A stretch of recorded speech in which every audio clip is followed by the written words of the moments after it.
बड़ी खबर आपको देते हैं। वाराणसी से बड़ी खबर मिल रही है। वहां रैली में आतंकी तहव्वुर राणा से जुड़ा हुआ कुछ पोस्टर मिला है। ये बड़ी खबर इस समय आपको देते हैं। ये वो तस्वीर है आतंकी तहव्वुर राणा से जुड़ा हुआ पोस्टर की कई होंगे बेनकाब, सबका होगा हिसाब। 26/11 आतंकी तहव्वुर राणा का प्रत्यर्पण हुआ है। ये एक बहुत बड़ी कूटनीतिक जीत है और लंबे प्रयासों के बाद इसका प्रत्यर्पण हुआ है। और ये पोस्टर लिखा गया है कि कई होंगे बेनकाब, सबका होगा हिसाब। तहव्वुर राणा का हिसाब होगा, कोई दो राय नहीं। लेकिन पाकिस्तान को एक्सपोज करना भी बहुत बड़ा मकसद। हमारे पास बहुत सारे फैक्ट्स हैं, इसके खिलाफ बहुत सारे सबूत हैं और उन्हीं सबूतों के आधार पर इसका प्रत्यर्पण संभव हो पाया। बिना सबूतों के प्रत्यर्पण संभव नहीं था। और अब रैली में भी ये तस्वीर, ये पोस्टर्स देखने को मिले।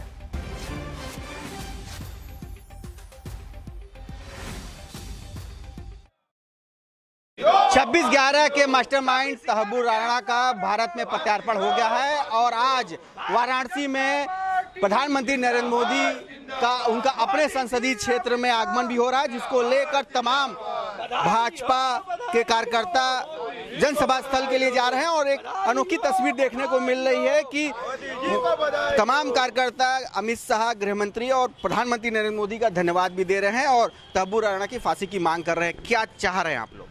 देखिए, जिस तरह से 26/11 का हमला 2008 में हुआ था और विभत्स हमला, निर्दोष नागरिकों को बिना किसी से कुछ पूछे धड़ धड़ फायरिंग करके मारे गए थे। हमारे सुरक्षा बल के जवान तुकाराम ओबले, एक कांस्टेबल जिसने कसाब को पकड़ा था, ऐसे निर्दोष लोग मारे गए थे। इसको प्रत्यार्पण भारत सरकार की बड़ी सफलता है। इसके लिए मोदी जी, अमित शाह जी को कोटि कोटि बधाई देते हैं कि उन्होंने अमेरिका से निगोशिएट करके एक सफलता प्राप्त की आतंकवादी को लाने में। लेकिन उसके ऊपर ट्रायल चला करके उसे फांसी की सजा होनी चाहिए, तभी उन निर्दोष आत्माओं की शांति मिलेगी। और कोई भी दूसरा देश, पाकिस्तान जैसा देश, फिर आतंकवादी हमले की कोशिश नहीं करेगा। ये वहाँ का पाकिस्तानी सेना का अधिकारी पूरा मास्टरमाइंड था, जबकि इसने हमला करके निर्दोष नागरिकों को मरवाया था। इसके लिए इसके सफलतापूर्वक प्रत्यार्पण पर माननीय मोदी जी, अमित शाह जी को, भारत सरकार को कोटि कोटि बधाई देते हैं। बधाई देते हुए दिखाई पड़ रहे हैं तमाम भाजपा कार्यकर्ता और काशीवासी जो जा रहे हैं प्रधानमंत्री नरेंद्र मोदी की जनसभा में सम्मिलित होने। रोशन जायसवाल, वाराणसी, आज तक। तहव्वुर राणा को भारत लाए जाने के बाद से इस मुद्दे पर सियासत जो शुरू हुई थमने का नाम नहीं ले रही है और कई नेताओं के, कई पॉलिटिकल पार्टीज के रिएक्शन भी आए हैं, तो इस पर जवाब भी आ रहे हैं। बीजेपी की तरफ से अनुराग ठाकुर ने निशाना साधा है कांग्रेस पार्टी पर। अनुराग ठाकुर ने कहा, कांग्रेस काल में रोज बम धमाके होते थे, आतंकी हमले होते हैं और हम उन आतंकियों को पकड़ कर लेकर आ रहे हैं। विदेशों से गुनहगारों को मोदी सरकार लेकर आ रही है और इन गुनहगारों को हम फांसी की तख्ती तक ले जाएंगे। कांग्रेस की सरकारों में चाहे कसाब आया, तहव्वुर राणा आया, ऐसे अनेकों लोगों ने आकर बम धमाके ही किए। हिंदुस्तान में एक नहीं अनेकों बम धमाके कांग्रेस की सरकार के समय हुए। कांग्रेस हाथ पे हाथ धर के बैठी रही, लेकिन मोदी सरकार ने विदेशी धरती से भी, विदेशी सरकारों से भी उन गुनहगारों को वापस पकड़ कर लाए। अब हमारे हिंदुस्तान के कोर्ट उनको सजा सुनाएंगे और ऐसे लोग जिनको फांसी मिलनी चाहिए उनको फांसी के तख्ते तक पहुंचाएंगे। फर्क इतना ही, कांग्रेस के समय बम धमाके होते थे, मोदी सरकार में बम धमाके करने वालों को पकड़ा जाता है और उनके खिलाफ कड़ी कार्रवाई की जाती है। कांग्रेस हाथ पे हाथ धर के बैठी थी, हमने हाथ लंबे करके विदेशों से उनको खींच कर लाए। दूसरी तरफ शिवसेना उद्धव गुट बीजेपी सरकार पर खासी हमलावर है और तंज भी कसा जा रहा है।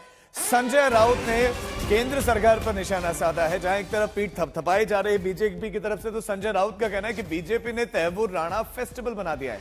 तहव्वुर राणा फेस्टिवल बना दिया है इसे, और बिहार चुनाव तक ये तहव्वुर राणा फेस्टिवल चलेगा। उन्होंने उनका निशाना साधना है कि बीजेपी के नेता इसको तब तक उठाते रहेंगे जब तक बीजेपी को बिहार चुनाव में फायदा नहीं मिल जाता।